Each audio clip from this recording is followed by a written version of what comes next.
Video ਦੇਖ ਰਹੇ ਸਾਰੇ ਸਾਥੀਆਂ ਨੂੰ ਮੇਰੇ ਵੱਲੋਂ ਪਿਆਰ ਭਰੀ ਸਤਿ ਸ਼੍ਰੀ ਅਕਾਲ।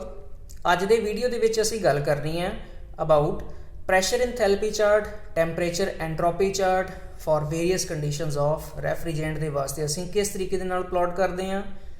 ਪਿਛਲੇ ਦੋ ਵੀਡੀਓਜ਼ ਦੇ ਵਿੱਚ ਅਸੀਂ ਡਿਸਕਸ ਕੀਤਾ ਸੀ ਕਿ ਜਦੋਂ ਸਾਡੇ ਕੋਲ ਵੇਪਰਸ ਦੀ ਕੰਡੀਸ਼ਨ ਸੁਪਰ ਹੀਟਡ ਹੋਵੇ before and after compression, wet ਹੋਵੇ ਆਫਟਰ ਕੰਪਰੈਸ਼ਨ ਜਾਂ ਡਰਾਈ ਐਂਡ ਸੈਚੂਰੇਟਡ ਹੋਵੇ ਆਫਟਰ ਕੰਪਰੈਸ਼ਨ, ਉਹਦੇ ਬਾਰੇ ਅੱਜ ਇਸ ਵੀਡੀਓ ਦੇ ਵਿੱਚ ਅਸੀਂ ਗੱਲ ਕਰਨੀ ਹੈ effect of sub cooling, super heating, change in suction pressure and discharge pressure.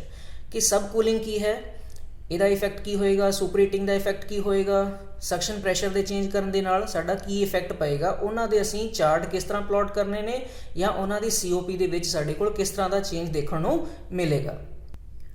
ਸੋ ਆਓ ਡਿਸਕਸ ਕਰਦੇ ਹਾਂ ਜੀ। ਕੀ ਕਹਿੰਦਾ ਜੀ, when the refrigerant is subcooled or undercooled before throttling। ਕੀ ਮਤਲਬ ਹੈ ਜੀ ਇਹਦਾ ਕਿ ਥ੍ਰੋਟਲਿੰਗ ਦਾ ਪ੍ਰੋਸੈਸ ਹੋਣ ਤੋਂ ਪਹਿਲਾਂ ਜਦੋਂ ਸਾਡੇ ਕੋਲ ਰੈਫਰੀਜਰੈਂਟ ਦੀ ਕੰਡੀਸ਼ਨ ਕੁਝ ਇਸ ਤਰੀਕੇ ਦੀ ਹੋਵੇਗੀ ਜਿਸ ਨੂੰ ਅਸੀਂ ਸਬਕੂਲਡ ਜਾਂ ਅੰਡਰਕੂਲਡ ਮੰਨਦੇ ਹਾਂ। ਸੋ ਤੁਸੀਂ ਗ੍ਰਾਫ ਕਿਸ ਤਰ੍ਹਾਂ ਪਲਾਟ ਕਰਨੇ ਨੇ ਸਾਹਮਣੇ ਸਕਰੀਨ ਤੇ ਦੇਖ ਪਾ ਰਹੇ ਹੋ। ਸਭ ਤੋਂ ਪਹਿਲਾਂ ਅਸੀਂ ਗੱਲ ਕਰਾਂਗੇ ਟੈਂਪਰੇਚਰ ਐਂਟਰੋਪੀ ਚਾਰਟ ਦੀ, ਦੈਨ ਅਸੀਂ ਗੱਲ ਕਰਾਂਗੇ ਪ੍ਰੈਸ਼ਰ ਐਂਥੈਲਪੀ ਚਾਰਟ ਦੀ। ਸੋ ਇਸ ਤੋਂ ਪਹਿਲਾਂ ਚਾਰਟਸ ਅਸੀਂ ਡਿਸਕਸ ਕਰੀਏ। ਅਸੀਂ ਪਹਿਲਾਂ ਗੱਲ ਕਰਦੇ ਹਾਂ ਜੀ ਇਹਦਾ ਜਿਹੜਾ ਬਲੌਕ ਡਾਇਗਰਾਮ ਆ ਉਹਦੇ ਵਿੱਚ ਅਸੀਂ ਸਬ ਕੂਲਰ ਕਿਸ ਤਰ੍ਹਾਂ ਫਿੱਟ ਕਰਨਾ, ਉਸਨੂੰ ਅਸੀਂ ਕਿਸ ਤਰ੍ਹਾਂ ਅਰੇਂਜ ਕਰਨਾ, ਉਹਦੇ ਬਾਰੇ ਗੱਲ ਕਰਦੇ ਹਾਂ। ਸਾਹਮਣੇ ਸਕਰੀਨ ਦੇ ਉੱਤੇ ਤੁਸੀਂ ਇੱਕ ਬਲੌਕ ਡਾਇਗਰਾਮ ਦੇਖ ਪਾ ਰਹੇ ਹੋ। ਦੇਖਣ ਨੂੰ ਲੱਗੂਗਾ ਤੁਹਾਨੂੰ ਵੀ ਪਤਾ ਨਹੀਂ ਕਿੰਨਾ ਕੰਪਲੀਕੇਟਡ ਡਾਇਗਰਾਮ ਆ। ਸੋ ਇਸ ਚੈਪਟਰ ਦੇ ਸਟਾਰਟਿੰਗ ਦੇ ਵਿੱਚ ਜੋ ਅਸੀਂ ਡਾਇਗਰਾਮ ਕੀਤਾ ਸੀ ਬਲੌਕ ਡਾਇਗਰਾਮ ਦੇ ਵਿੱਚ, ਜਿਹਦੇ ਵਿੱਚ ਅਸੀਂ ਪੜ੍ਹਿਆ ਸੀ ਕਿ ਬੇਸਿਕਲੀ ਸਾਡੇ ਕੋਲ 4 ਕੰਪੋਨੈਂਟਸ ਹੁੰਦੇ ਨੇ ਕਿਸੇ ਵੀ ਵੇਪਰ ਕੰਪਰੈਸ਼ਨ ਰੈਫਰੀਜਰੇਸ਼ਨ ਸਿਸਟਮ ਦੇ ਅੰਦਰ। ਇਹਦੇ ਵਿੱਚ ਵੀ 4 ਹੀ ਕੰਪੋਨੈਂਟਸ ਨੇ, ਬਸ ਉਹਨੂੰ ਅਰੇਂਜ ਕਰਨ ਦਾ, ਡਰਾ ਕਰਨ ਦਾ ਥੋੜਾ ਜਿਹਾ ਤਰੀਕਾ ਬਦਲਤਾ ਮੈਂ। ਸੋ ਇਸ ਦੇ ਵਿੱਚ ਸਭ ਤੋਂ ਪਹਿਲਾਂ ਅਸੀਂ ਦੇਖਦੇ ਹਾਂ, ਸਟਾਰਟਿੰਗ ਕਰਦੇ ਹਾਂ ਕੰਪਰੈਸਰ ਤੋਂ। ਸੋ ਸਭ ਤੋਂ ਪਹਿਲਾਂ ਸਾਡੇ ਕੋਲ ਕੰਪਰੈਸਰ ਹੈ। ਕੰਪਰੈਸਰ ਤੋਂ ਸਕਸ਼ਨ ਹੋਈ, ਕੰਪਰੈਸ ਕੀਤਾ, ਉਸਨੇ ਵੇਪਰਸ ਨੂੰ ਅੱਗੇ ਕੰਡੈਂਸਰ ਤੇ ਪਾਸ ਕਰਤਾ, ਜਿੱਥੋਂ ਉਹ ਚੀਜ਼ ਕੰਡੈਂਸ ਹੋ ਕੇ, ਵੇਪਰਸ ਕੰਡੈਂਸ ਹੋ ਕੇ ਲਿਕੁਇਡ ਫਾਰਮ ਦੇ ਵਿੱਚ ਕਨਵਰਟ ਕਰਕੇ ਸਿੱਧਾ ਅੱਗੇ ਜਾਂਦੇ ਨੇ ਜੀ ਕਿੱਥੇ, ਥ੍ਰੋਟਲਿੰਗ ਵਾਲ ਤੇ। ਐਂਡ ਥ੍ਰੋਟਲਿੰਗ ਵਾਲ ਤੋਂ ਜਾਂਦੇ ਨੇ ਸਾਡੇ ਕੋਲ ਇਵੈਪੋਰੇਟਰ, ਇਵੈਪੋਰੇਟਰ ਤੋਂ ਹੋ ਕੇ ਸਿੱਧਾ ਜਾਂਦੇ ਨੇ ਉਹ ਸਾਡੇ ਕੋਲ ਕੰਪਰੈਸਰ ਦੇ ਵਿੱਚ। ਬਟ ਇਨ ਬਿਟਵੀਨ ਮੈਂ ਇੱਥੇ ਕੁਝ ਸਿਸਟਮ ਇੱਕ ਅਰੇਂਜ ਕਰਤਾ ਇਨ ਬਿਟਵੀਨ, ਜਿਹਨੂੰ ਕਹਤਾ ਅਸੀਂ ਹੀਟ ਐਕਸਚੇਂਜਰ। ਹੁਣ ਇਹ ਹੀਟ ਐਕਸਚੇਂਜਰ ਦਾ ਕੀ ਫੰਕਸ਼ਨ ਹੈ, ਸਾਨੂੰ ਕੀ ਹੈਲਪ ਕਰੇਗਾ ਇਸ ਸਿਸਟਮ ਦੇ ਵਿੱਚ, ਕਿਸ ਤਰੀਕੇ ਦੇ ਨਾਲ ਇਸ ਸਿਸਟਮ ਦੀ ਐਫੀਸ਼ੀਐਂਸੀ ਨੂੰ ਇਫੈਕਟ ਕਰੇਗਾ, ਉਹ ਦੇਖਦੇ ਹਾਂ। ਤਾਂ ਸਭ ਤੋਂ ਪਹਿਲਾਂ ਦੇਖਦੇ ਹਾਂ ਜੀ ਜਿਹੜਾ ਇੱਥੇ ਸਾਡੇ ਕੋਲ ਹੀਟ ਐਕਸਚੇਂਜਰ ਲਾਇਆ ਹੋਇਆ ਉਹਦਾ ਕੀ ਫੰਕਸ਼ਨ ਹੋਏਗਾ। ਜਿਵੇਂ ਕਿ ਨਾਮ ਹੀ ਦੱਸ ਰਿਹਾ ਕਿ ਹੀਟ ਨੂੰ ਐਕਸਚੇਂਜ ਕਰਕੇ ਅੱਗੇ ਪ੍ਰੋਵਾਈਡ ਕਰੇਗਾ। ਸੋ ਇੱਥੇ ਦੇਖ ਪਾ ਰਹੇ ਹਾਂ ਜਿਵੇਂ ਸਾਡੇ ਕੋਲ ਹੈ ਕਿ ਜੋ ਸਾਡੇ ਕੋਲ ਕੰਡੈਂਸਰ ਤੋਂ ਲਿਕੁਇਡਸ ਕੰਡੈਂਸ ਹੋ ਕੇ ਅੱਗੇ ਆਏ, ਉਹਨਾਂ ਨੂੰ ਅੱਗੇ ਜਾਣ ਤੋਂ ਜਦੋਂ ਉਹਨਾਂ ਨੇ ਅੱਗੇ ਪਾਸ ਆਊਟ ਹੋਣਾ ਤਾਂ ਉਹਨਾਂ ਨੂੰ ਕੂਲਿੰਗ ਕਰਨਾ, ਮਤਲਬ ਉਹਨੂੰ ਕੁਝ ਪ੍ਰੀ ਕੂਲ ਕਰ ਦੇਣਾ। ਪ੍ਰੀ ਕੂਲਰ, ਇਸ ਦੇ ਲਈ ਅਸੀਂ ਇਸ ਨੂੰ ਸਿਸਟਮ ਨੂੰ ਪ੍ਰੀ ਕੂਲਰ ਯੂਜ਼ ਕਰਦੇ ਹਾਂ। ਕਿ ਮੰਨ ਲਓ ਅਸੀਂ ਇੱਥੇ ਹੀਟ ਐਕਸਚੇਂਜਰ ਨਾ ਯੂਜ਼ ਕਰਕੇ ਸਿੰਪਲੀ ਇੱਥੇ ਇੱਕ ਇਸ ਤਰ੍ਹਾਂ ਦਾ ਡਿਵਾਈਸ ਯੂਜ਼ ਕਰ ਲਈਏ ਜੋ ਸਿਰਫ ਸਾਡੇ ਕੋਲ ਕੰਡੈਂਸਡ ਫਾਰਮ ਦੇ ਹੋਏ ਵੇਪਰਸ ਨੂੰ ਸਬ ਕੂਲ ਕਰ ਦੇਵੇ, ਹੋਰ ਉਹਦਾ ਟੈਂਪਰੇਚਰ ਡਾਊਨ ਕਰ ਦੇਵੇ, ਤਾਂ ਉਹਨੂੰ ਅਸੀਂ ਪ੍ਰੀ ਕੂਲਰ ਕਹਿੰਦੇ ਹਾਂ। ਤਾਂ ਇਸ ਪ੍ਰੋਸੈਸ ਨੂੰ ਅਸੀਂ ਪ੍ਰੀ ਕੂਲਿੰਗ ਕਹਾਂਗੇ। ਸੋ ਇੱਥੇ ਪ੍ਰੀ ਕੂਲਿੰਗ ਦਾ ਇਫੈਕਟ ਮਿਲਦਾ ਸਾਨੂੰ ਹੀਟ ਐਕਸਚੇਂਜਰ ਤੋਂ।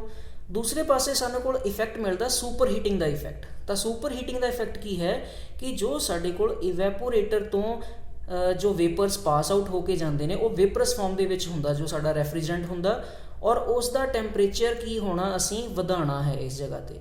ਇਹ ਸਾਰਾ ਫੰਕਸ਼ਨ ਹੋਣਾ ਕਿਵੇਂ ਹੈ, ਸਾਨੂੰ ਪਤਾ ਹੈ ਕਿ ਜਦੋਂ ਇਵੈਪੋਰੇਟਰ ਤੋਂ ਪਾਸ ਹੋ ਕੇ ਵੇਪਰ ਅੱਗੇ ਜਾ ਰਹੇ ਨੇ ਉਹਨਾਂ ਨੂੰ ਅਸੀਂ ਹੋਰ ਹੀਟ ਅਪ ਕਰਨਾ, ਔਰ ਇੱਥੋਂ ਕੰਡੈਂਸ ਹੋਣ ਤੋਂ ਬਾਅਦ ਜਿਹੜੇ ਵੇਪਰਸ ਲਿਕੁਇਡ ਆ ਰਿਹਾ ਰੈਫਰੀਜਰੈਂਟ ਉਸ ਨੂੰ ਅਸੀਂ ਕੂਲ ਕਰਨਾ। ਤਾਂ ਹੋ ਕੀ ਰਿਹਾ, ਹੀਟ ਦਾ ਐਕਸਚੇਂਜ ਹੋਏਗਾ।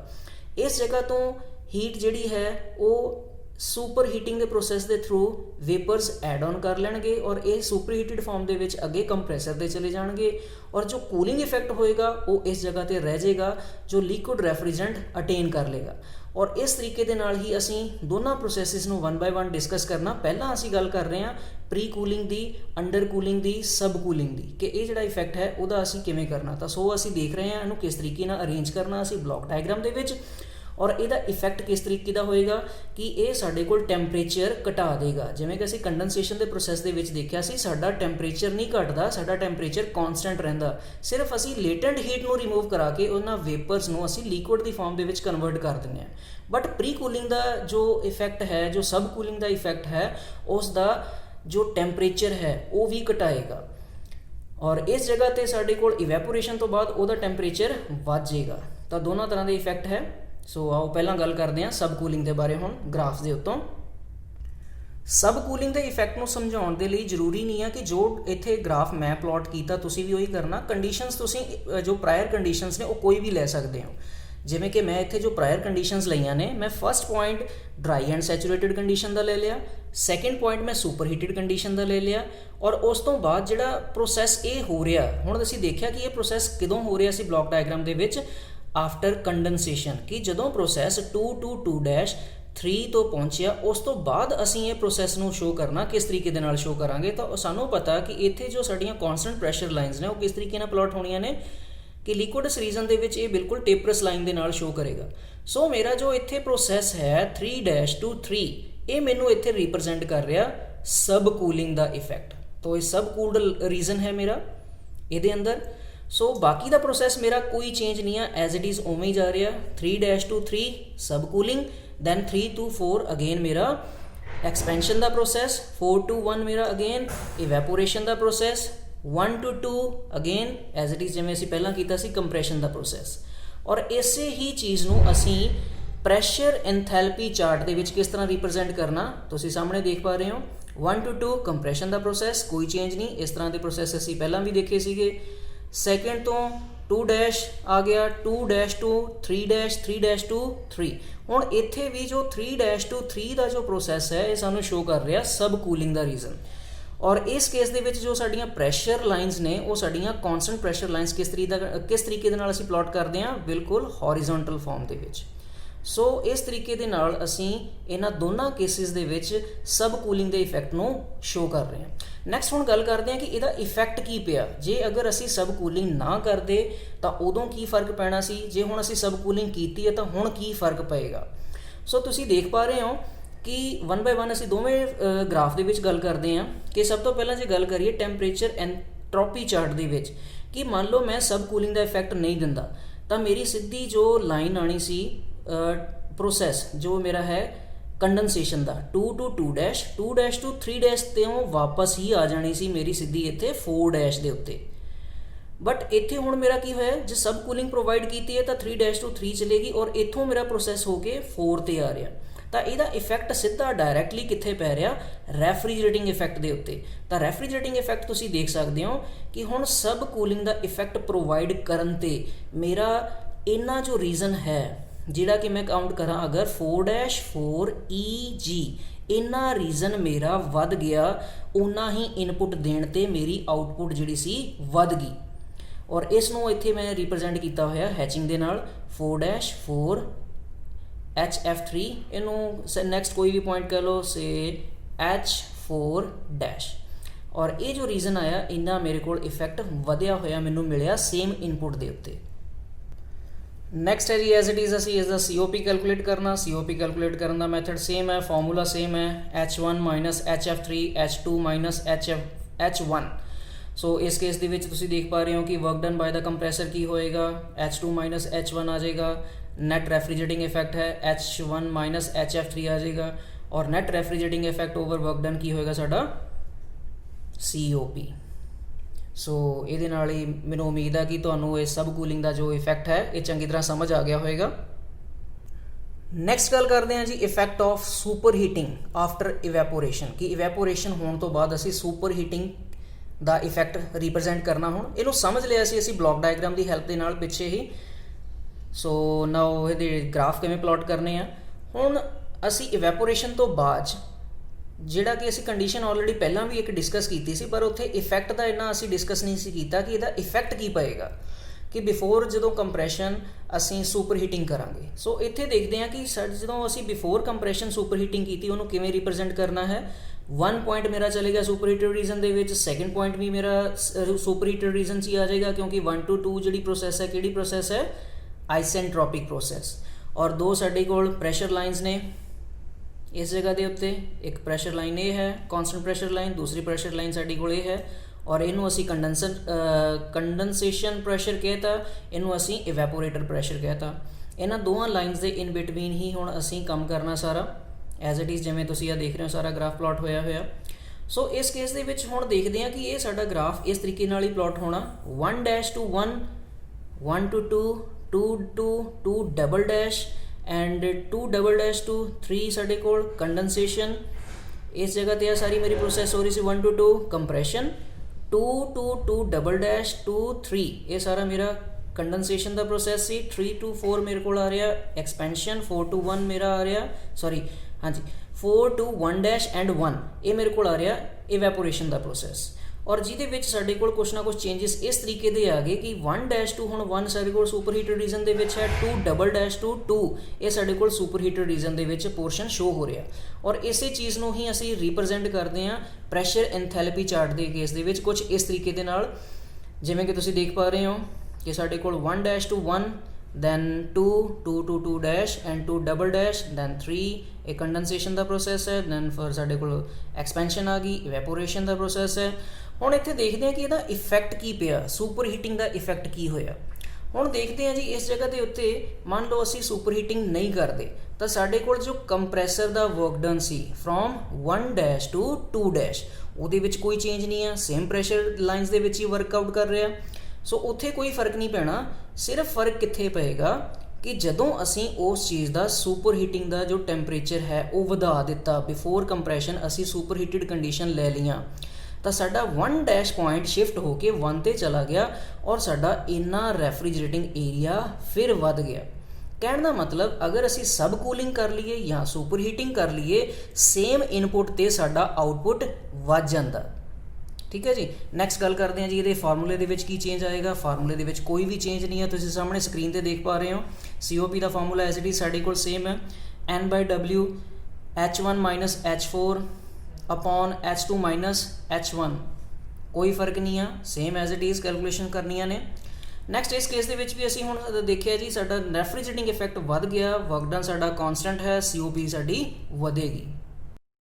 ਨੈਕਸਟ ਅਸੀਂ ਗੱਲ ਕਰਦੇ ਹਾਂ ਜੀ effect of change in suction pressure ਕਿ ਜਿਹੜਾ ਸਾਡਾ ਸਕਸ਼ਨ ਪ੍ਰੈਸ਼ਰ ਹੈ। ਹੁਣ ਸਾਨੂੰ ਪਤਾ ਹੈ ਕਿ ਕੰਪਰੈਸਰ ਦੇ ਵਿੱਚ ਸਕਸ਼ਨ ਕਿਹਦੇ ਤੋਂ ਬਾਅਦ ਹੁੰਦੀ ਹੈ, ਇਵੈਪੋਰੇਟਰ ਤੋਂ ਬਾਅਦ, ਕਿ ਜੋ ਇਵੈਪੋਰੇਟਰ ਤੋਂ ਨਿਕਲਿਆ ਹੋਇਆ ਸਾਡਾ ਰੈਫਰੀਜਰੈਂਟ ਹੋਏਗਾ ਉਹ ਸਿੱਧਾ ਜਾਏਗਾ ਸਾਡੇ ਕੋਲ ਵੇਪਰਸ ਫਾਰਮ ਦੇ ਵਿੱਚ ਕੰਪਰੈਸਰ ਦੇ ਉੱਤੇ। ਤਾਂ ਉਸ ਦਾ ਅਗਰ ਅਸੀਂ ਪ੍ਰੈਸ਼ਰ ਚੇਂਜ ਕਰ ਦਈਏ ਤਾਂ ਪ੍ਰੈਸ਼ਰ ਚੇਂਜ ਕਰਨ ਦੇ ਨਾਲ ਸਾਡੇ ਕੋਲ COP ਦੇ ਉੱਤੇ ਕੀ ਇਫੈਕਟ ਪਏਗਾ, ਸੋ ਉਹਨੂੰ ਅਸੀਂ ਡਿਸਕਸ ਕਰਨਾ ਇਸ PH ਚਾਰਟ ਦੇ ਥਰੂ, ਜਿਹਨੂੰ ਅਸੀਂ ਪ੍ਰੈਸ਼ਰ ਐਂਥੈਲਪੀ ਚਾਰਟ ਲਿਆ ਹੈ। ਸੋ ਇਨੀਸ਼ੀਅਲੀ ਅਸੀਂ ਕੀ ਕੀਤਾ, ਜੋ ਅਸੀਂ ਕਰਦੇ ਹੀ ਹਾਂ ਕਿ ਅਸੀਂ ਹਮੇਸ਼ਾ ਹੀ ਜੋ ਗ੍ਰਾਫ ਪਲਾਟ ਕਰਦੇ ਹਾਂ ਇਨ ਬਿਟਵੀਨ 2 ਰੇਂਜਸ ਕਰਦੇ ਹਾਂ ਕਿ 2 ਪ੍ਰੈਸ਼ਰ ਰੇਂਜਸ ਨੇ ਔਰ ਸਾਨੂੰ ਪਤਾ ਕਿ ਇਹ ਪ੍ਰੈਸ਼ਰ ਐਂਥੈਲਪੀ ਚਾਰਟ ਹੈ ਤਾਂ ਪ੍ਰੈਸ਼ਰ ਲਾਈਨ ਸਾਡੇ ਕੋਲ ਬਿਲਕੁਲ ਹੌਰੀਜ਼ੌਂਟਲ ਪਲਾਟ ਹੋਣੀਆਂ ਨੇ। ਸੋ ਅਸੀਂ ਕੀਤੀਆਂ ਹੋਈਆਂ ਨੇ। ਸੋ ਇਸ ਜਗ੍ਹਾ ਤੇ ਤੁਸੀਂ ਦੇਖੋਗੇ ਕਿ ਮੈਂ ਇਸ ਜਗ੍ਹਾ ਦੇ ਉੱਤੇ 2 ਤਰ੍ਹਾਂ ਦੀਆਂ ਪ੍ਰੈਸ਼ਰ ਲਾਈਨ ਸਕਸ਼ਨ ਦੇ ਉੱਤੇ ਹੀ ਲਈਆਂ ਨੇ। ਜਿਹੜਾ ਰੈਫਰੀਜਰੇਟਿੰਗ ਇਫੈਕਟ ਹੈ ਸਾਡਾ ਉਹਨੂੰ ਮੈਂ 2 ਲਾਈਨਸ ਨਾਲ ਰਿਪਰੈਜ਼ੈਂਟ ਕੀਤਾ 4 ਡੈਸ਼ ਟੂ 1 ਡੈਸ਼ ਐਂਡ ਦੂਸਰੀ ਹੈ ਸਾਡੀ 4 to 1। ਇਸ ਜਗ੍ਹਾ ਤੇ ਅਸੀਂ ਮੰਨ ਕੇ ਚੱਲਦੇ ਹਾਂ ਕਿ ਜਿਹੜੀ 4 ਡੈਸ਼ ਟੂ 1 ਡੈਸ਼ ਹੈ ਇਸ ਦਾ ਪ੍ਰੈਸ਼ਰ ਸਾਡਾ ਹਾਈ ਹੈ ਔਰ ਦੂਸਰੀ ਸਾਡੀ ਲੋ ਪ੍ਰੈਸ਼ਰ ਦੇ ਉੱਤੇ ਹੈ। ਅਗਰ ਅਸੀਂ ਇਨੀਸ਼ੀਅਲੀ ਲੈ ਕੇ ਚੱਲੀਏ ਕਿ ਜੋ ਸਾਡਾ ਸਕਸ਼ਨ ਦਾ ਪ੍ਰੈਸ਼ਰ ਹੈ ਉਹ ਅਸੀਂ ਹਾਈ ਹੈ, ਉਹ ਹਾਈ ਲੈ ਲਿਆ, ਅਸੀਂ ਉਹਨੂੰ ਕੁਝ ਇਸ ਤਰੀਕੇ ਦੇ ਨਾਲ ਰਿਪਰੈਜ਼ੈਂਟ ਕਰ ਰਿਹਾ ਕਿ ਸਾਡੇ ਕੋਲ ਜੋ ਪ੍ਰੋਸੈਸ ਹੈ ਬਾਕੀ ਦਾ ਪ੍ਰੋਸੈਸ ਸਾਡਾ ਸੇਮ ਹੋਣਾ, ਕੋਈ ਫਰਕ ਨਹੀਂ ਪੈਣਾ। ਇਨੀਸ਼ੀਅਲੀ ਸਾਡਾ ਜੋ ਫਸਟ ਪੁਆਇੰਟ ਹੈ ਉਹ ਸਾਡਾ ਵੇਪਰਸ ਲਾਈਨ ਦੇ ਉੱਪਰ ਹੀ ਲਾਈ ਕਰ ਰਿਹਾ। 1 ਡੈਸ਼ ਜੋ ਪੁਆਇੰਟ ਹੈ 1 ਪੁਆਇੰਟ ਹੈ, ਦੋਨੋਂ ਦੇ ਦੋਨੋਂ ਸਾਡੇ ਵੇਪਰਸ ਲਾਈਨ ਦੇ ਉੱਤੇ ਹੀ ਨੇ। ਇਫੈਕਟ ਕੀ ਪਿਆ ਕਿ ਸਾਡਾ ਜੋ ਵਰਕ ਡਨ ਬਾਈ ਦਾ ਕੰਪਰੈਸਰ ਹੈ ਉੱਥੇ ਚੇਂਜ ਆਏਗਾ। ਤੁਸੀਂ ਦੇਖ ਪਾ ਰਹੇ ਹੋ ਸਾਹਮਣੇ ਕਿ 1 ਡੈਸ਼ ਟੂ ਹੁਣ 2 ਡੈਸ਼ ਪਹੁੰਚਣ ਤੱਕ ਜੋ ਡਿਸਟੈਂਸ ਕਵਰਡ ਹੈ ਉਹ ਘੱਟ ਹੈ ਐਜ਼ ਰਿਸਪੈਕਟਿਵ ਜੋ ਸਾਡਾ ਡਿਸਟੈਂਸ ਕਵਰਡ ਬਾਏ ਦਾ ਵਰਕ ਡਨ 1 to 2 ਇਹ ਜ਼ਿਆਦਾ ਹੈ। ਸੋ ਇੱਥੇ ਅਸੀਂ ਦੇਖ ਪਾ ਰਹੇ ਹਾਂ ਸਾਫ਼ ਤੌਰ ਦੇ ਉੱਤੇ ਕਿ ਵਰਕ ਡਨ ਬਾਏ ਦਾ compressor for the first condition ਜਿੱਥੇ ਸਾਡਾ ਪ੍ਰੈਸ਼ਰ ਹਾਈ ਹੈ ਉਹ ਸਾਡਾ ਇਹਨੂੰ ਅਸੀਂ ਇਹਦੇ ਰਿਸਪੈਕਟਿਵ ਇੱਥੇ ਪੁਆਇੰਟ ਲੈ ਲਿਆ G, 2 ਡੈਸ਼ ਦੇ ਰਿਸਪੈਕਟਿਵ ਪੁਆਇੰਟ ਲੈ ਲਿਆ ਇੱਥੇ H2 ਡੈਸ਼। ਇਸ ਜਗ੍ਹਾ ਦੇ ਉੱਤੇ ਸਾਡਾ ਜੋ ਵਰਕ ਡਨ ਬਾਏ ਦਾ ਕੰਪਰੈਸਰ ਹੋਏਗਾ W1 ਉਹ ਸਾਡਾ ਘੱਟ ਹੋਏਗਾ, ਪਰ ਦੂਸਰੇ ਰਿਸਪੈਕਟਿਵ 1 to 2 ਜਿਹੜਾ ਵਰਕ ਡਨ ਬਾਏ ਦਾ ਕੰਪਰੈਸਰ ਹੈ ਇਸ ਜਗ੍ਹਾ ਤੇ ਵਰਕ ਜੋ ਡਨ ਬਾਏ ਕੰਪਰੈਸਰ ਹੈ ਉਹਨੂੰ ਲਿਆ ਸੀ ਦੈਟ ਇਜ਼ W2। ਤੁਸੀਂ ਇੱਥੇ ਦੇਖ ਪਾ ਰਹੇ ਹੋ ਡਾਇਗਰਾਮ ਦੇ ਵਿੱਚ। ਸੋ W2 ਦੀ ਵੈਲਿਊ ਜ਼ਿਆਦਾ ਹੈ ਐਜ਼ ਰਿਸਪੈਕਟਿਵ ਟੂ W1। ਸੋ ਇੱਥੇ ਸਾਫ਼ ਤੌਰ ਤੇ ਨਜ਼ਰ ਆ ਰਿਹਾ ਕਿ ਵਰਕ ਡਨ ਬਾਏ ਜੋ ਕੰਪਰੈਸਰ ਹੈ ਉਹਦਾ ਮੇਨ ਇਫੈਕਟ ਪੈਣਾ ਸਾਡਾ COP ਦੇ ਉੱਤੇ। ਉਹ ਕਿਸ ਤਰੀਕੇ ਦਾ ਪਏਗਾ, ਆਓ ਫਾਰਮੂਲਾ ਦੇਖਦੇ ਹਾਂ।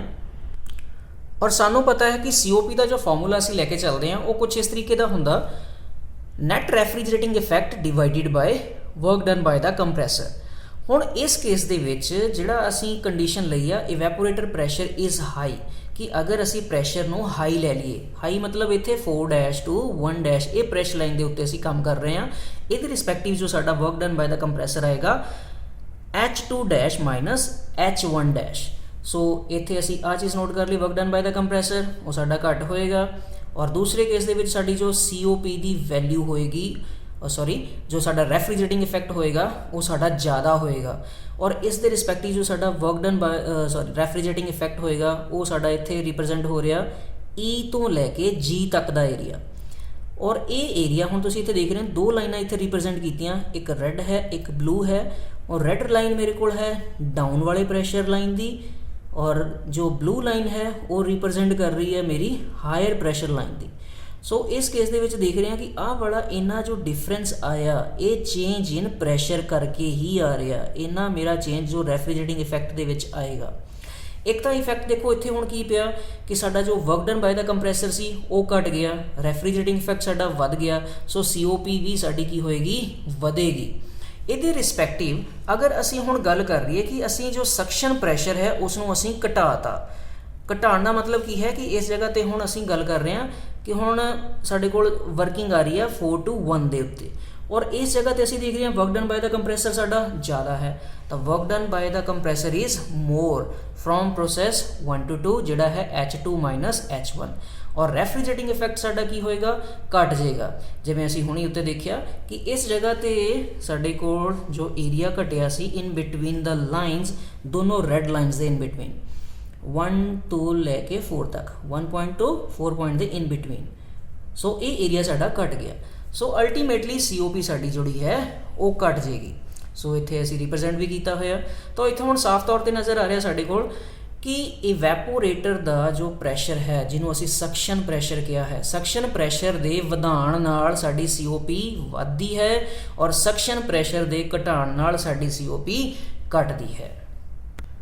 ਇਹਨਾਂ ਹੀ ਦੋਨਾਂ ਪੁਆਇੰਟਸ ਨੂੰ ਕੁਝ ਇਸ ਤਰੀਕੇ ਨਾਲ ਮੈਂ ਨੋਟ ਕੀਤਾ ਹੋਇਆ, ਬਾਈ ਡਿਕਰੀਜ਼ਿੰਗ ਦਾ ਸਕਸ਼ਨ ਪ੍ਰੈਸ਼ਰ ਵਰਕ ਡਨ ਸਾਡਾ ਵੱਧ ਜਾਂਦਾ, ਰੈਫਰੀਜਰੇਟਿੰਗ ਇਫੈਕਟ ਸਾਡਾ ਘਟ ਜਾਂਦਾ, ਜਿਹਦੇ ਨਾਲ ਸਾਡੀ COP ਘਟਦੀ ਹੈ।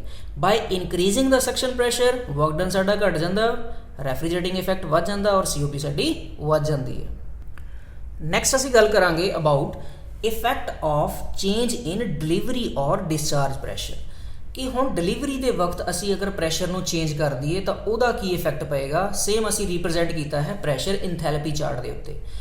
ਪਹਿਲਾਂ ਅਸੀਂ ਕੀਤੀ ਸੀ ਗੱਲ ਸਕਸ਼ਨ ਪ੍ਰੈਸ਼ਰ ਦੀ, ਹੁਣ ਅਸੀਂ ਗੱਲ ਕਰ ਰਹੇ ਹਾਂ ਡਿਸਚਾਰਜ ਪ੍ਰੈਸ਼ਰ ਦੀ। ਕੰਪਰੈਸ਼ਨ ਹੋਣ ਤੋਂ ਬਾਅਦ ਜਦੋਂ ਉਹਨੇ ਡਿਲੀਵਰ ਕਰਨਾ, ਜੋ ਕਿ ਚਾਰਜ ਸਿੱਧਾ ਸਾਡਾ ਕੰਡੈਂਸਰ ਦੇ ਉੱਤੇ ਜਾਣਾ, ਤਾਂ ਉਸ ਟਾਈਮ ਅਗਰ ਪ੍ਰੈਸ਼ਰ ਨੂੰ ਅਸੀਂ ਚੇਂਜ ਕਰਦੇ ਹਾਂ ਤਾਂ ਉਹਦਾ ਕੀ ਇਫੈਕਟ ਪਏਗਾ। ਸੋ ਸਭ ਤੋਂ ਪਹਿਲਾਂ ਅਸੀਂ ਦੇਖਦੇ ਹਾਂ ਕਿ ਉਹਨੂੰ ਰਿਪਰੈਜ਼ੈਂਟ ਕਿਵੇਂ ਕਰਨਾ ਚਾਰਟ ਦੇ ਉੱਤੇ। ਸੋ ਅਸੀਂ ਪ੍ਰੋਸੈਸ ਜੋ ਲਿਆ ਸੀ, first point as it is ਸਾਡਾ ਡਰਾਈ ਐਂਡ ਸੈਚੂਰੇਟਡ ਲਾਈਨ ਦੇ ਉੱਤੇ ਹੈ, ਔਰ ਸੈਕਿੰਡ ਪੁਆਇੰਟ ਸਾਡੇ ਜਿਹੜੇ ਇੱਥੇ ਅਸੀਂ ਲਏ ਆ 2 ਐਂਡ 2 ਦੋਨੋਂ ਦੇ ਦੋਨੋਂ ਅਸੀਂ ਸੁਪਰ ਹੀਟਡ ਰੀਜਨ ਦੇ ਵਿੱਚ ਲਏ ਆ। ਸੋ ਇਹਨਾਂ ਰੀਜ਼ਨਸ ਦੇ ਵਿੱਚ ਜਦੋਂ ਅਸੀਂ ਹੁਣ ਪੁਆਇੰਟ ਲਿਆ ਤਾਂ ਇੱਥੇ ਰਿਸਪੈਕਟਿਵ ਅਸੀਂ ਹੁਣ ਦੋ ਪ੍ਰੈਸ਼ਰ ਲਾਈਨਸ ਦੇ ਉੱਤੇ ਕੰਮ ਕਰ ਰਹੇ ਹਾਂ। ਇੱਕ ਪ੍ਰੈਸ਼ਰ ਲਾਈਨ ਹੈ ਸਾਡੀ 3' to 2' ਔਰ ਦੂਸਰੀ ਹੈ ਸਾਡੀ 3 to 2। ਇਹ ਦੋ ਪ੍ਰੈਸ਼ਰ ਲਾਈਨਸ ਨੇ ਜੋ ਰਿਪਰੈਜ਼ੈਂਟ ਕਰ ਰਹੀਆਂ ਸਾਡੀਆਂ ਲੋ ਪ੍ਰੈਸ਼ਰ ਐਂਡ ਹਾਈ ਪ੍ਰੈਸ਼ਰ ਕਿਹਦਾ, ਡਿਲੀਵਰੀ ਦਾ, ਡਿਸਚਾਰਜ ਦਾ ਪ੍ਰੈਸ਼ਰ ਜਿਹੜਾ ਹੈ। ਹੁਣ ਅਸੀਂ ਪਹਿਲਾਂ ਦੇਖਦੇ ਹਾਂ ਕਿ ਅਗਰ ਅਸੀਂ ਇਹਨਾਂ ਪ੍ਰੈਸ਼ਰਸ ਨੂੰ ਘਟਾਉਂਦੇ ਹਾਂ ਤਾਂ ਵਧਾਉਂਦੇ ਹਾਂ ਤਾਂ ਸਾਡੇ ਕੋਲ ਕੀ ਇਫੈਕਟ ਪੈਂਦਾ। ਤਾਂ ਸਭ ਤੋਂ ਪਹਿਲਾਂ ਅਸੀਂ ਡਿਸਕਸ ਕਰਦੇ ਹਾਂ ਕੰਡੀਸ਼ਨ ਕਿ ਜਦੋਂ ਅਸੀਂ ਡਿਸਚਾਰਜ ਪ੍ਰੈਸ਼ਰ ਨੂੰ ਘਟਾਤਾ, ਲੋ ਕਰਤਾ, ਉੱਤੇ ਡਾਇਗਰਾਮ ਦੇ ਵਿੱਚ ਅਸੀਂ ਦੇਖ ਰਹੇ ਹਾਂ ਕਿ ਨੀਚੇ ਵਾਲੀ ਲਾਈਨ ਦੀ ਗੱਲ ਹੋ ਰਹੀ ਹੈ 2' to 3'। ਤਾਂ ਇਸ ਕੰਡੀਸ਼ਨ ਦੇ ਉੱਤੇ ਹੁਣ ਸਾਡੇ ਕੋਲ ਦੇਖ ਰਹੇ ਹਾਂ ਜਿਹੜਾ ਪ੍ਰੈਸ਼ਰ ਹੈ ਸਾਡਾ ਸੇਮ ਹੈ, P2' is equals to P3'। ਹਾਂਜੀ ਸੇਮ ਨਜ਼ਰ ਆ ਰਿਹਾ ਸਾਡੇ ਕੋਲ, ਕੌਨਸਟੈਂਟ ਪ੍ਰੈਸ਼ਰ ਹੈ। ਤਾਂ work done by the compressor ਜਿਹੜਾ ਹੈ ਸਾਡਾ ਘੱਟ ਹੋਏਗਾ। ਤਾਂ ਇਸ ਕੰਡੀਸ਼ਨ ਦੇ ਵਿੱਚ ਸਾਡਾ work done by the compressor ਕੀ ਹੈ 1 to 2', ਜਿਹਨੂੰ ਅਸੀਂ ਇੱਥੇ ਕੈਲਕੂਲੇਟ ਕਰ ਸਕਦੇ ਹਾਂ H2' minus H1। ਸੋ ਇਹ ਸਾਡੇ ਕੋਲ ਘਟ ਜਾਏਗਾ। ਰੈਫਰੀਜਰੇਟਿੰਗ ਇਫੈਕਟ ਜੋ ਸਾਡਾ ਹੋਏਗਾ ਉਹ ਸਾਡਾ ਜ਼ਿਆਦਾ ਹੋਏਗਾ। ਹੁਣ ਉਹ ਜ਼ਿਆਦਾ ਕਿਉਂ ਹੋਏਗਾ, ਸਾਨੂੰ ਪਤਾ 2' to 3' ਸਾਡਾ ਜਿਹੜਾ ਪੁਆਇੰਟ ਹੈ, ਹੁਣ 3' ਇੱਥੇ ਕਹਾਣੀ ਘੁੰਮ ਰਹੀ ਹੈ ਸਾਡੇ ਕੋਲ 3 ਤੇ 3' ਦੇ ਵਿੱਚ। ਇਸ ਦਾ ਜੋ ਡਿਸਟੈਂਸ ਹੈ ਤੁਸੀਂ ਸਾਹਮਣੇ ਦੇਖ ਰਹੇ ਹੋ, ਕੁਝ ਹੈਚਿੰਗ ਏਰੀਆ ਸਾਨੂੰ ਰਿਪਰੈਜ਼ੈਂਟ ਕਰ ਰਿਹਾ। ਤਾਂ ਹੁਣ ਸਾਡੇ ਕੋਲ ਜਦੋਂ ਲੋ ਪ੍ਰੈਸ਼ਰ ਹੋਏਗਾ ਉਸ ਟਾਈਮ ਸਾਡੇ ਕੋਲ ਜਿਹੜਾ 3 to 4 ਪ੍ਰੋਸੈਸ ਹੈ ਉਹ ਲੋ ਪ੍ਰੈਸ਼ਰ ਦੇ ਉੱਤੇ 3' to 4' ਦੇ ਨਾਲ ਰਿਪਰੈਜ਼ੈਂਟ ਕੀਤਾ ਹੋਇਆ। ਔਰ ਇਸ ਜਗ੍ਹਾ ਤੇ ਹੁਣ ਅਸੀਂ ਦੇਖ ਰਹੇ ਹਾਂ ਕਿ ਸਾਡਾ ਜੋ ਰੈਫਰੀਜਰੇਟਿੰਗ ਇਫੈਕਟ ਹੋਏਗਾ ਆ ਕੰਪਲੀਟ 4' 1 H1 4 H4' ਇਹਨਾਂ ਸਾਡਾ ਏਰੀਆ ਹੋਏਗਾ ਰੈਫਰੀਜਰੇਟਿੰਗ ਏਰੀਆ। ਸੋ ਇਹ ਸਾਡਾ ਵੱਧ ਗਿਆ। ਇਹ ਕਦੋਂ ਵਧੇਗਾ? ਜਦੋਂ ਅਸੀਂ ਪ੍ਰੈਸ਼ਰ ਘਟਾਤਾ, ਡਿਸਚਾਰਜ ਪ੍ਰੈਸ਼ਰ ਲੋ ਲਿਆ। ਸੋ ਇਸ ਜਗ੍ਹਾ ਦੇ ਉੱਤੇ ਸਾਡੇ ਕੋਲ ਰੈਫਰੀਜਰੇਟਿੰਗ ਇਫੈਕਟ ਜੋ ਆਇਆ ਦੈਟ ਇਜ਼ 4' to 1 ਜਿਹਨੂੰ ਅਸੀਂ ਰਿਪਰੈਜ਼ੈਂਟ ਕੀਤਾ H1 - H4'। ਤਾਂ ਇਸ ਜਗ੍ਹਾ ਤੇ ਜੋ ਸਾਡੀ COP ਦੀ ਵੈਲਿਊ ਵੀ ਹੋਏਗੀ ਉਹ ਕੀ ਆਏਗੀ? ਇਨਕਰੀਜ਼ਡ ਆਏਗੀ। ਸੈਕੰਡਲੀ ਅਸੀਂ ਦੇਖਾਂਗੇ ਕਿ ਅਗਰ ਇਹੀ ਪ੍ਰੈਸ਼ਰ ਅਗਰ ਅਸੀਂ ਹੁਣ ਵਧਾ ਦਈਏ, ਪਹਿਲਾਂ ਗੱਲ ਕੀਤੀ ਅਸੀਂ ਲੋ ਪ੍ਰੈਸ਼ਰ ਤੇ, ਹੁਣ ਅਸੀਂ ਗੱਲ ਕਰਾਂਗੇ ਕਿ ਅਗਰ ਡਿਸਚਾਰਜ ਪ੍ਰੈਸ਼ਰ ਅਸੀਂ ਵਧਾ ਦਈਏ ਤਾਂ ਉਸ ਟਾਈਮ ਸਾਡੇ ਕੋਲ ਜੋ ਪ੍ਰੈਸ਼ਰ P2 ਆਏਗਾ P3 ਦੇ ਬਰਾਬਰ ਆਏਗਾ। ਤਾਂ ਉਸ ਟਾਈਮ ਸਾਡੇ ਕੋਲ ਵਰਕ ਡਨ ਬਾਏ ਦਾ ਕੰਪਰੈਸਰ ਜੋ ਹੋਏਗਾ ਉਹ ਵੀ ਸਾਡਾ ਜ਼ਿਆਦਾ ਹੋਏਗਾ। ਤਾਂ ਇੱਥੇ ਅਸੀਂ ਸਾਫ਼ ਤੌਰ ਤੇ ਦੇਖ ਪਾ ਰਹੇ ਹਾਂ ਵਰਕ ਡਨ ਬਾਏ ਦਾ ਕੰਪਰੈਸਰ ਹੁਣ ਸਾਡਾ ਕੀ ਹੋਏਗਾ 1 ਤੋਂ ਲੈ ਕੇ 2 ਤੱਕ। ਹੁਣ ਇੰਨਾ ਸਾਡਾ ਵਰਕ ਡਨ ਵੱਧ ਗਿਆ, ਇਨਪੁਟ ਸਾਡਾ ਵੱਧ ਗਿਆ 2' ਤੋਂ ਲੈ ਕੇ 2 ਤੱਕ। ਤਾਂ ਹੁਣ ਇਸ ਜਗ੍ਹਾ ਤੇ ਜੇ ਹੁਣ ਵਰਕ ਡਨ ਬਾਏ ਕੰਪਰੈਸਰ ਦੇਖਣਾ ਹੋਵੇ ਤਾਂ ਕੀ ਆਏਗਾ H2 - H1। ਔਰ ਰੈਫਰੀਜਰੇਟਿੰਗ ਇਫੈਕਟ ਕੀ ਆਏਗਾ ਸਾਡਾ ਹੁਣ ਇੱਥੇ ਸਾਡਾ ਰੈਫਰੀਜਰੇਟਿੰਗ ਇਫੈਕਟ ਉਨਾ ਹੀ ਘਟ ਗਿਆ ਕਿਉਂਕਿ ਪ੍ਰੈਸ਼ਰ ਵਧਿਆ ਤਾਂ ਲਾਈਨ ਵੀ ਪੁਆਇੰਟ ਸਾਡਾ ਚੇਂਜ ਹੋ ਗਿਆ। ਇਹਦੇ ਰਿਸਪੈਕਟਿਵ ਜੋ ਸਾਡੇ ਕੋਲ ਵੈਲਿਊ ਆਈ ਹੁਣ ਉਹ ਆ ਗਈ H4 ਜਾਂ H3 ਵੀ ਇਹਨੂੰ ਅਸੀਂ ਲਿਖ ਸਕਦੇ ਹਾਂ ਕਿਉਂਕਿ ਸਾਨੂੰ ਪਤਾ ਦੋਨੋਂ ਜਗ੍ਹਾ ਦੇ ਉੱਤੇ ਇੰਥੈਲਪੀ ਦੀ ਵੈਲਿਊ ਸੇਮ ਹੈ। ਸੌਰੀ ਮੈਂ ਫਿਰ H4 ਪਾਤਾ H3। ਸੋ ਇਸ ਤਰੀਕੇ ਦੇ ਨਾਲ ਅਸੀਂ ਦੇਖਿਆ ਕਿ ਹੁਣ ਪ੍ਰੈਸ਼ਰ ਵਧਾਉਣ ਦੇ ਨਾਲ, ਡਿਸਚਾਰਜ ਪ੍ਰੈਸ਼ਰ ਵਧਾਉਣ ਦੇ ਨਾਲ ਸਾਡੇ ਕੋਲ ਰੈਫਰੀਜਰੇਟਿੰਗ ਇਫੈਕਟ ਸੀ ਜਿਹੜਾ ਹੁਣ ਘਟ ਗਿਆ। ਉਹ ਰਹਿ ਗਿਆ ਸਾਡੇ ਕੋਲ 14 H4 H1। ਤਾਂ ਇਹਨਾਂ ਏਰੀਆ ਸਾਡੇ ਕੋਲ ਫਰਕ ਪੈ ਗਿਆ, ਇਹਨਾਂ ਰੈਫਰੀਜਰੇਟਿੰਗ ਇਫੈਕਟ ਸਾਡਾ ਘਟ ਗਿਆ। ਸੋ ਉਹਨੂੰ ਅਸੀਂ ਕੁਝ ਇਸ ਤਰੀਕੇ ਦੇ ਨਾਲ ਰਿਪਰੈਜ਼ੈਂਟ ਕੀਤਾ ਜਿਵੇਂ ਤੁਸੀਂ ਨੀਚੇ ਦੇਖ ਪਾ ਰਹੇ ਹੋ। ਹੁਣ when discharge pressure is high the work done by the compressor is more H2 - H1 and refrigerating effect ਅਸੀਂ ਘਟਾਤਾ H1 - H4 ਤਾਂ COP ਵੀ ਸਾਡੀ ਘਟ ਗਈ। ਨੈਕਸਟ ਇਸੇ ਚੀਜ਼ ਨੂੰ ਹੀ ਇੱਕ ਨੋਟ ਬਣਾ ਕੇ ਦਿੱਤਾ ਹੋਇਆ ਬਾਈ ਇਨਕਰੀਜ਼ਿੰਗ ਦਾ ਡਿਸਚਾਰਜ ਪ੍ਰੈਸ਼ਰ COP ਡਿਕਰੀਜ਼ਿਜ਼, ਬਾਈ ਡਿਕਰੀਜ਼ਿੰਗ ਦਾ ਡਿਸਚਾਰਜ ਪ੍ਰੈਸ਼ਰ COP ਇਨਕਰੀਜ਼ਿਜ਼। ਅਸੀਂ ਇਹਨੂੰ ਡਿਸਕਸ ਕਰ ਲਿਆ। ਉਮੀਦ ਹੈ ਇਹ ਪੂਰੀ ਵੀਡੀਓ ਤੁਹਾਨੂੰ ਚੰਗੀ ਤਰ੍ਹਾਂ ਸਮਝ ਲੱਗੀ ਹੋਏਗੀ। ਕਿਸੇ ਤਰ੍ਹਾਂ ਦਾ ਵੀ ਕੋਈ ਅਗਰ ਡਾਊਟ ਹੈ ਤਾਂ ਮੈਸੇਜ ਕਰਕੇ ਕਮੈਂਟ ਕਰਕੇ ਜ਼ਰੂਰ ਦੱਸਿਓ, ਪੁੱਛਿਓ। ਔਰ ਅਗਰ ਵੀਡੀਓ ਚੰਗਾ ਲੱਗਿਆ ਹੋਇਆ ਤਾਂ ਜ਼ਰੂਰ ਸ਼ੇਅਰ ਵੀ ਕਰਿਓ। ਓਕੇ ਜੀ, ਥੈਂਕ ਯੂ ਵੈਰੀ ਮਚ। ਸਤਿ ਸ਼੍ਰੀ ਅਕਾਲ ਜੀ।